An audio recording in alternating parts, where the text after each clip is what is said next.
Welcome to the Inner West Library Speaker Series.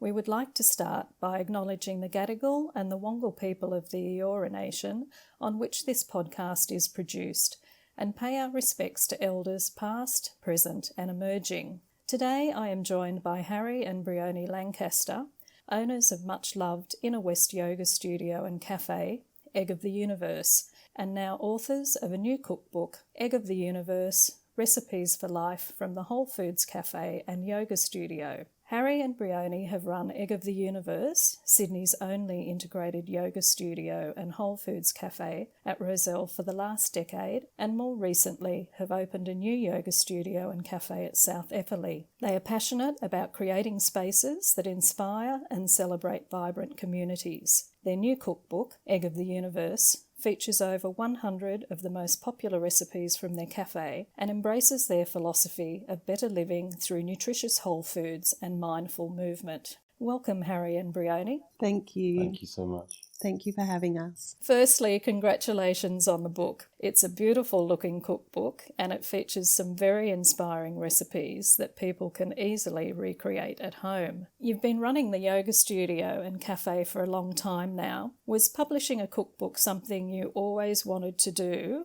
And did it seem like a natural progression of your way of life? Yes, so we have been running the businesses now for quite a long time and they've never been static. So they've constantly evolved as our practices have evolved. And so in the beginning, we started with one particular style of yoga and then we over time integrated more yin style and then meditation as our practices deepened. And then, of course, we opened the cafe a couple of years thereafter to really allow Harry's passion of food to manifest as part of the business. With the cookbook, we had always had it in the back of our mind as something we would love to do. And a lot of our customers and clients and students would always ask, when's the book coming out?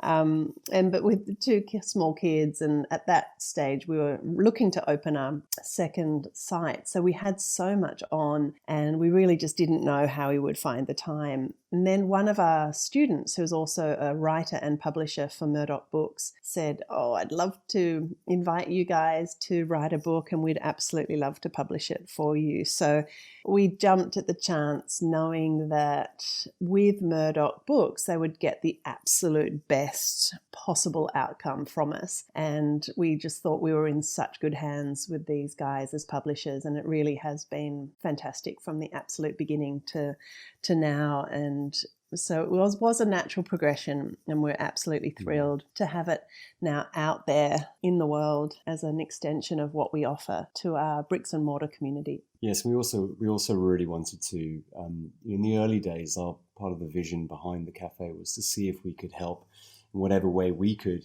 influence the culture of the Western world towards healthier living and particularly in relation to their diet. And in the early days when we had that as part of our vision as a small, in a small cafe in Rozelle, we thought it was that vision was very unlikely to actually come to fruition, but we had this burning sense that somehow along the way we'd be able to spread the word about healthy eating a little bit further afield. And when Murdoch offered us the chance to have a globally published book, it was really a goal and a dream come true. Oh, that's great. So the book is obviously named after your yoga studio, Egg of the Universe.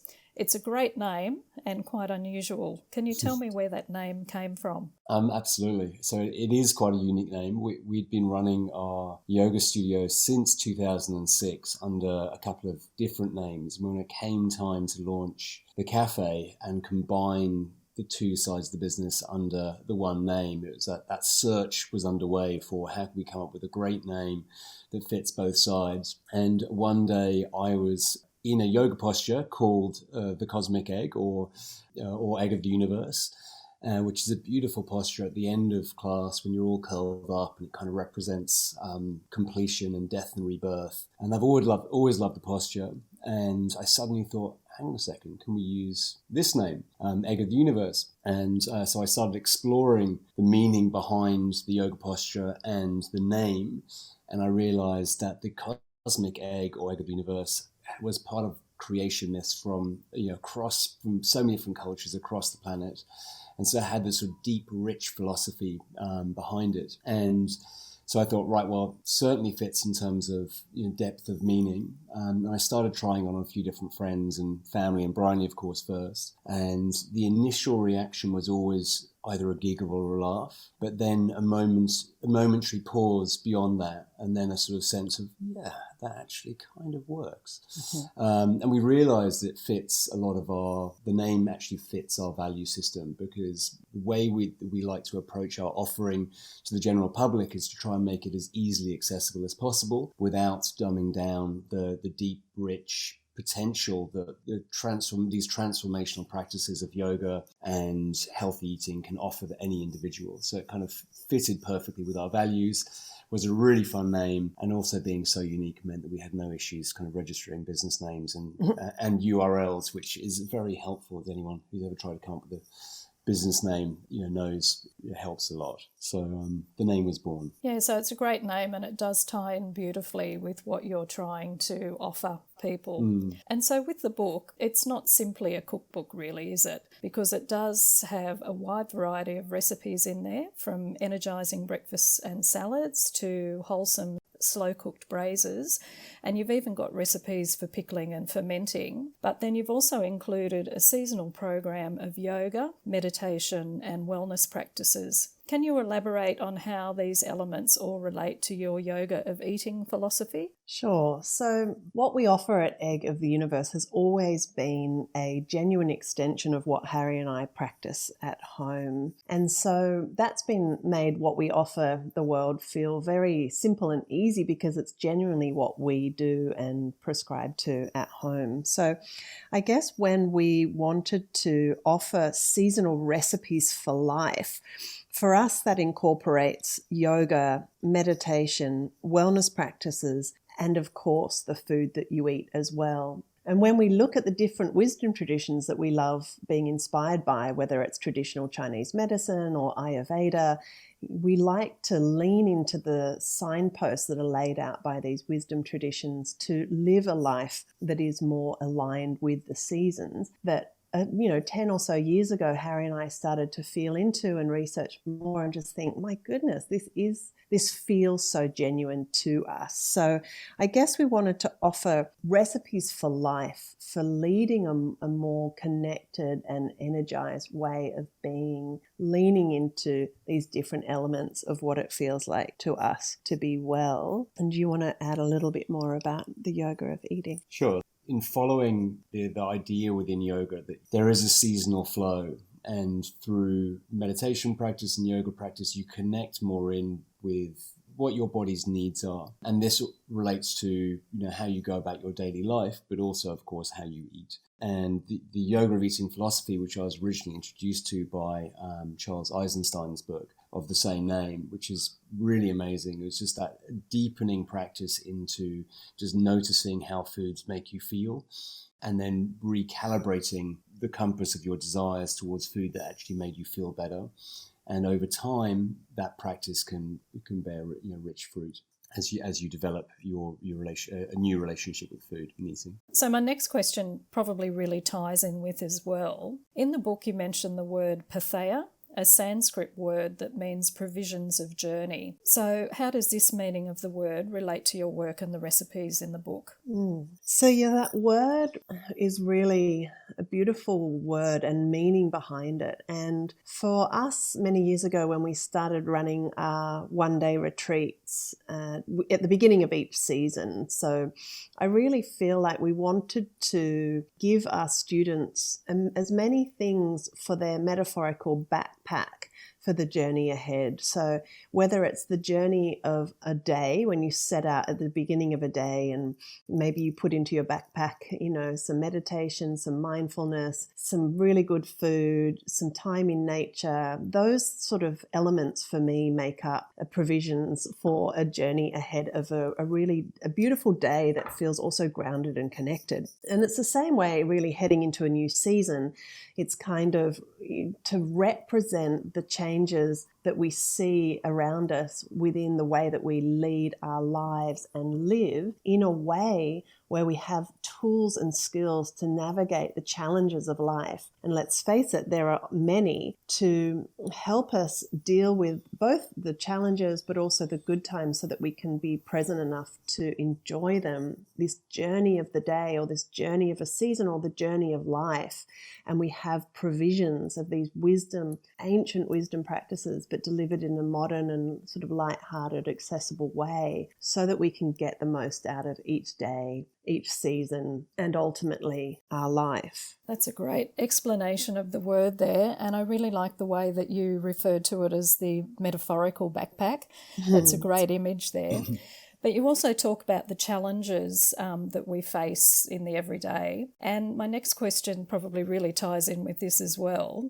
So when you wrote the book, you wrote it during lockdown last year, and now Sydney is in its second, much longer lockdown. How do you think the current climate of COVID restrictions and lockdown will impact how people interact and engage with your book? Well, it's a really interesting one, actually, because one of the challenges for us as a business that offers wellness practices, yoga and whole foods, during this time of a pandemic, when really we want to be helping to maximize the health of our community so that they can withstand the potential of getting sick, has been really quite frustrating because people haven't been able to directly access our services. So what we've been trying to do over the last 2 years, from the first pandemic and into the second one, is work at a new way of offering our community ways of accessing both yoga and whole foods and the teachings that we'd normally offer. So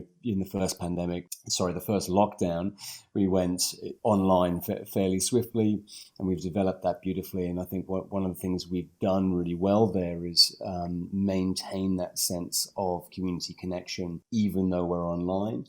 It's never going to be exactly the same as being in a beautiful yoga studio surrounded by people with a live teacher, and it's not going to be the same as eating great food, sitting in a cafe surrounded by your friends and that sort of thing. But we think we've done a reasonably good job of keeping that sense of community alive, even though it's online. And I think the book coming out is obviously just going to be another way of our community and a wider, newer group of people being able to access some basic practices at home that's going to help them maintain a strong immune system, maintain a great sense of well-being, and speaking into that concept of tools and skills to put in your backpack, and maintain ways of keeping a level head and a sense of mental well-being when the world out there really does seem to be going a little bit nuts at different times.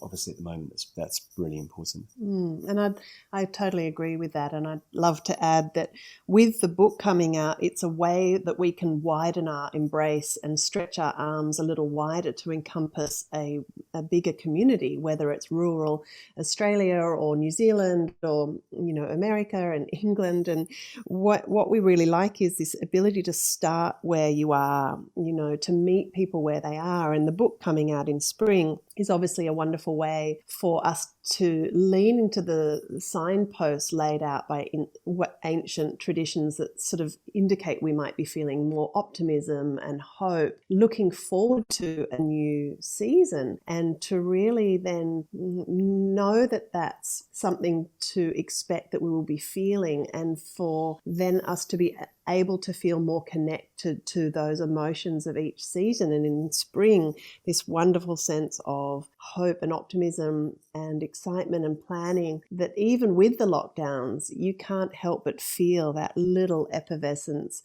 brimming to the surface in the same way that tiny little green leaves sprout on the trees or daffodils pop out from the earth. And we ourselves have those same earth element, that energy of earth rising up within us. And it's lovely when you can begin to feel that tangibly and then connect to community in that way, even in really full-on circumstances like lockdown. Yeah, I do like the way that you have broken down the book into the seasons, and starting with spring. And you mentioned those words, optimism and desire for change, adaptability and hopefulness.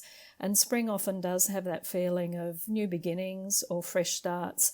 And I think certainly at the moment, with the lockdown at this stage due to end at the end of September and the easing of restrictions, that will encourage a lot of people maybe to look forward to coming out of lockdown and maybe starting some new routines and looking forward to getting out there. And I know you mentioned that with the first lockdown, obviously, you couldn't run classes in person and you had to go online. And I think that's one of the things that a lot of people miss, those little daily connections that you have with other people. So whether it is doing your yoga class or maybe going to, have a coffee or a catch up after the class at the cafe, that it's all these things that we suddenly realise that we miss in our daily life with those connections with people. Absolutely. And we have got the most wonderful online community, and we've got wonderful teachers and fantastic support team behind the scenes. So we're so blessed to have been able to have such a tangible, wonderful community, and being in person is just next level in terms of its ability to connect. And over many, many, many years as humans, we've developed to be in community. And I really feel like, as that wonderful quote, I've forgotten who said it, unfortunately, happiness is best shared. We really are designed to be together. And I think that's what I know a lot of our students and clients and cafe patrons are longing for, is just that sense of togetherness and that sense of community. And we certainly look forward to being able to celebrate that again. Yeah, hopefully it won't be too long now. Mm-hmm. So I did want to talk about one of the recipes that you've featured, and it's called the Tedx Burger. And it's also accompanied by a comment, "There's nothing wrong with a burger if you're using good ingredients." Harry, can you tell me the story behind this recipe and your comment? Yeah, sure. Well, I guess it goes back a little bit of a way, because many years ago I'd had a few digestive issues and I'd started looking around for a dietary solution, and did quite a long search looking for so many different ways to sort of fix my digestive system. And when I finally came across the whole foods philosophy, I finally found something, and this is a book called Nourishing Traditions by Sally Fallon. I finally found an overarching food philosophy that could relate to every single culture around the world, that had this most amazing common sense approach to food. And what I realized was, and the relief within this, was that buried within each and every one of our global cultures is a traditional food production and cooking methodology that delivers fantastic health, nutritional health. So if you look at so many of our modern classic dishes from the different cultures around the world, what you realize is that the modern version that we're eating is a kind of sort of pale comparison to the original way that dish or food was produced. So fast forward a few years, and I was invited to do a TED talk to explain our food philosophy, a TEDx talk. And I was trying to find something sort of symbolic to use to represent the overarching food philosophy on stage as I was talking. And I came up with this idea of comparing the modern version of a hamburger or beef burger to one that was made using all the kind of correct whole foods ingredients. So if you imagine a whole foods beef burger being created using amazing traditionally proven bread, using traditionally lacto-fermented pickles, using meat from a pasture-raised organic animal, sauces and condiments within the beef burger all being home created, then you end up with a food at the end that you end up eating has a completely different nutritional profile to that of a beef burger you'd go and buy from McDonald's, for example, or if you just bought everything pre-made from the supermarket. And so for me, like this, and this is what we represent in the cafe as well, we often do really classical, traditional dishes, but just done in the correct way, where we make everything ourselves in the house at the cafe. And we also play around with lots more sort of modern dishes as well. We love that play between representing classical dishes done well can be perfectly healthy, and you don't necessarily need to be following any newfangled fancy diets. It's just traditional food, simple seasonal foods done well, created in your own home, will lead you the majority of the way down the right path towards great nutritional health. Great. Now, you've possibly answered part of this question with some of your other answers. What would you like your readers to get out of the book? Well, I think I would love them to have a felt sense of how it feels to live a life or even a morning or just a moment in a more connected way of being, which is why we were so happy with the beautiful photographer Alan Benson and the illustrations by Lara Zilibowitz to bring a sort of whimsical element of beauty to what we offer, so that when you're flicking through the pages, you kind of feel what it feels like to be eating that way or moving that way or breathing that way or incorporating meditation, and how that affects your day or that little aspect of the journey, to go back to that previous comment. So for us, it was a real sense of letting the feeling of the practices on offer come through the pages and really touch each of the readers in a meaningful way wherever they are in the world. And I think get that inspiration to start exploring whole foods and to start exploring yoga and to start exploring a meditation practice wherever they're at. And Murdoch's done such a great job of pulling it together to be represented in a way that's likely, we hope, to have a really broad appeal to a wide-ranging audience. And we'd love to invite people just to start where they're at, see what inspires them, and to explore a little bit further. Yeah, I'm sure there's something in there for everyone. Now, just before we finish up today, as this is a library podcast, are there any other books, other than your own, of course, that you would like to recommend to our Inner West Library listeners so that they can further their knowledge of yoga, health and well-being? From a whole foods perspective, what I sort of consider as the whole foods Bible is Nourishing Traditions by Sally Fallon, which is based on the work by a dentist called Weston A. Price in the 1920s. And for me, this is a really important, amazing book, and source of great inspiration still. And if anyone's interested in exploring whole foods to a deeper level, then that would be my next suggested book. And then also, as I mentioned before, Yoga of Eating by Charles Eisenstein is a great intellectual exploration into how people can develop their own yoga practice and how they relate to their food. And we kind of represent a very small element of that within our book, but it's a great intro. And if people are interested in exploring further, that would be the next book to go into. And I think for yoga, there are so many really, really, really fantastic yoga books out there.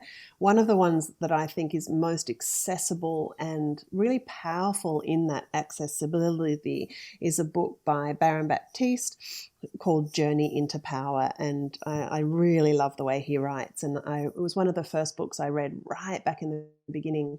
And it's just really, really accessible and brilliant. And those who perhaps want to dive a little bit more deeper is The Heart of Yoga by Jessica Cha, which is also an absolutely beautiful book. But there are so many. Oh, fantastic. I'm sure lots of people will be looking those suggestions up. So, Harry and Bryony, thank you so much for your time today. It's been really interesting having a chat to you about your book. Egg of the Universe has recently been published by Murdoch Books and is available in hardcover format at all good local booksellers, and it's also available as an ebook. Copies of the book and ebook are also available on the Inner West Library catalogue. Thank you for listening, and look out for more upcoming digital content through the Inner West Library What's On and social media channels. Thank you. Thank you so much. Thank you.